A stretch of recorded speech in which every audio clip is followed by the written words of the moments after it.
Whether you're trying to speed through the camo grind or unlock attachments for Warzone, you're going to need tons of XP to level up your weapons.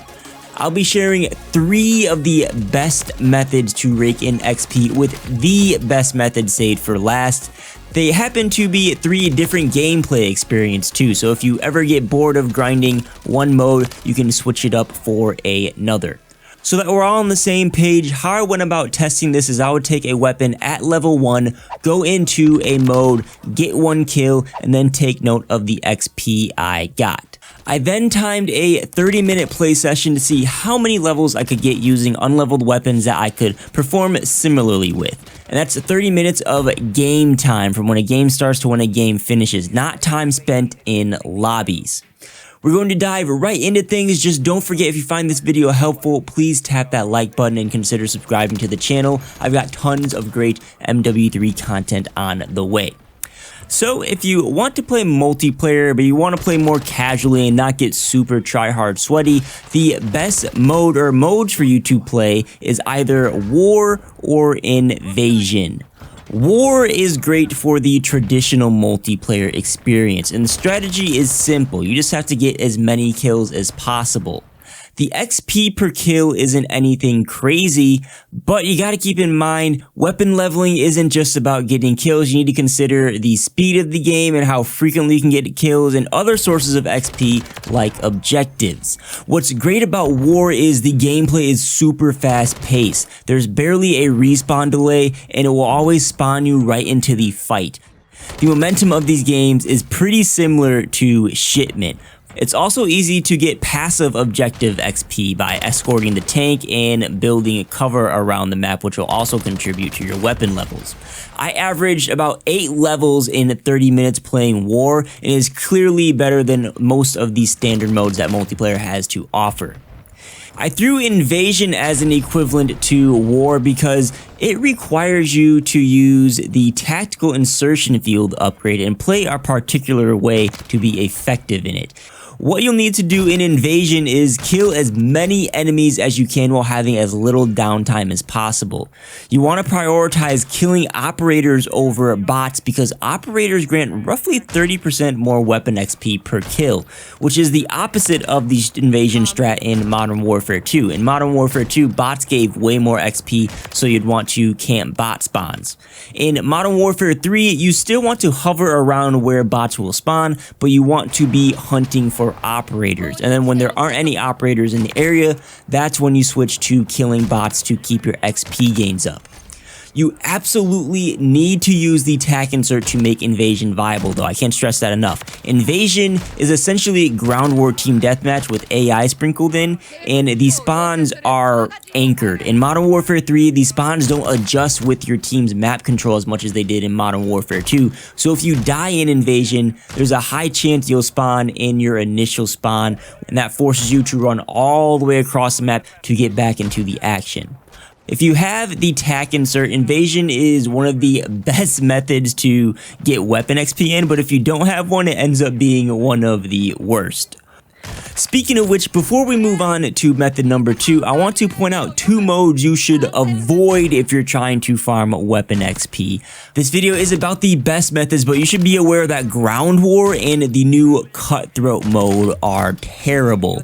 Both modes have high XP per kill, but they yield the least amount of XP over time.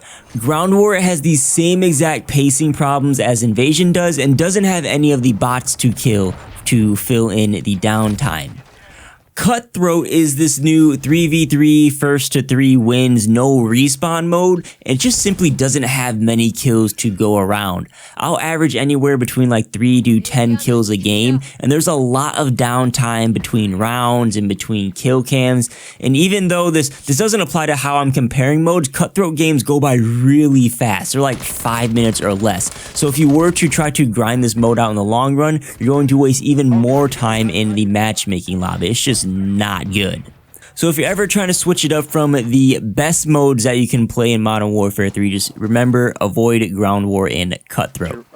Let's get back into the best methods for weapon XP though. If you're not that into multiplayer or you're looking for an even faster way to gain weapon XP, jump into Modern Warfare Zombies. You can earn weapon XP from killing zombies and the other enemies on the map. You also get XP from completing contracts, and you get a decent chunk from just simply visiting POIs. You can easily get 7 levels within 30 minutes just by actively playing the game and trying to, kill a decent amount of zombies.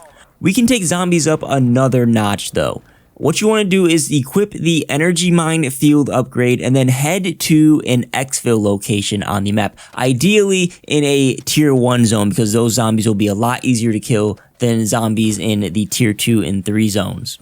Once you're in the exfil, call in the helicopter, but you're not going to take it. What you're going to be doing is killing all these zombies that spawn around the helicopter.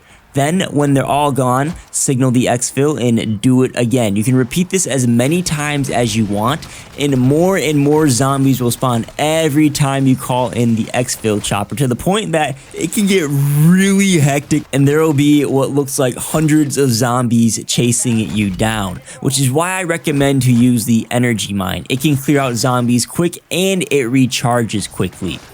In zombies, any kill or any contract will reward XP to the weapon that is in your hands. That means you can use lethal equipment, you can use the energy mine as much as you want. As long as you have the weapon you're trying to level up in your hands at the time of the kill, you will get XP for it. At the end of 30 minutes, I consistently was able to get 8 to 8.5 levels just farming exfil zombies. Keep in mind too, all my testing I'm sharing with you in this video is without double XP tokens. So if you pop one of those bad boys, you'll get even more XP per minute. That brings us to the best method to get weapon XP in Modern Warfare 3. Without a doubt, the best mode is Search and Destroy. If you're surprised about Search being the best, trust me, I was surprised too. You wouldn't think that a single life mode would be good, but Search hands out nutty amounts of XP per kill. It's like 3 to 4 times every other mode. Modern Search also has anywhere between 6 to 11 rounds per game, and it's a 6v6 mode, so there's a potential to get lots of kills. I pulled 10 weapon levels after 30 minutes playing Search and Destroy. It is easily the most weapon XP I got in my testing, and I wouldn't say I was even popping off much during my testing. I had a good game where I got like 12 or 14 kills in a game, and then I had a derail game that was slow and I got around 4 kills. So even if you don't perform well and you're pulling, 1 to 3 kills a game, Search will still give you enough XP to put it on par with the other standard multiplayer modes. To recap, here's a full look at the weapon levels I gained in 30 minutes in each game mode. Search, again, is hands down the best. And Invasion isn't that far behind as long as you have a tac insert on and are frequently getting kills. Otherwise, look at Zombies, look at War Mode, they gave noticeably more XP than the other modes.